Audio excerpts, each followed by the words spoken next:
আচ্ছা, এবার হচ্ছে এমন একটা জায়গায় আমি আপনাদের নিয়ে এসেছি। এই জায়গাটা হচ্ছে সেই জায়গা যেখান থেকে আপনারা এই নাটক কি, নাটক কিভাবে, নাটকটা কেমন সবকিছু বুঝতে পারবেন। মানে এই হচ্ছে সেই কাঠগোড়া। ঠিক আছে, আমি মঞ্চে উপস্থিত করেছি এবং এই মঞ্চ যেটা হতে চলেছে কিছুক্ষণের মধ্যে সেটা আমাদের সকলের কাছে পরিষ্কার। যেটা হতে চলেছে সেটা আমরা সবাই মিলে উপভোগ করবো, আমরা আনন্দ পাবো, আমরা দেখবো, আমরা হাঁ করে তাকিয়ে দেখবো যে কি হবে, তারপরে কি হবে। রাজা দাসের স্মৃতির উদ্দেশ্যে এই অভিশপ্ত মহল আমরা আজকে মঞ্চস্থ করছি।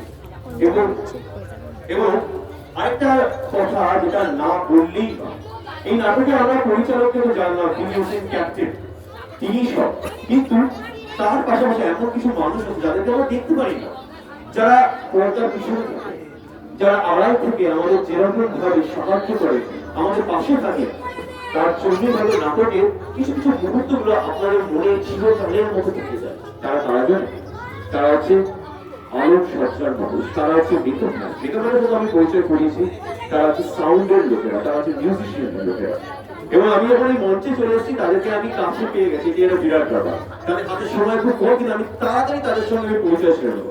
আমি আমার ক্যামেরাম্যানকে একটু বলবো মিউজিক কাজের সঙ্গে মিউজিশিয়ানের সঙ্গে পরিচয় করে দাদা আপনার নামটা? সোমনাথ দা। তো সোমনাথ দা আজকে এখানে মিউজিকের দায়িত্বে আছে। আপনার নামটা বলুন?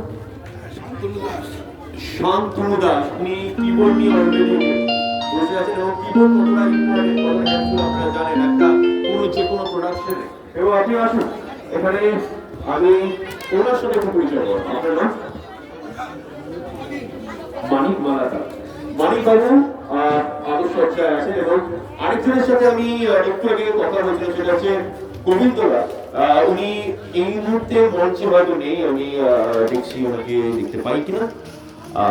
না সরি, মানে একটু আগে ওনার কথা বলছিলাম, ওনাকে পেলে আরেকটু ভালো হতো, আরেকটু বিশেষ তথ্য পেতাম, মানে নাটকটার ব্যাপারে ওনার এই চেষ্টা, ওনার এই প্রিপারেশন কিভাবে কি হয়েছে কি না হয়েছে, কিন্তু না পরবর্তীকালে।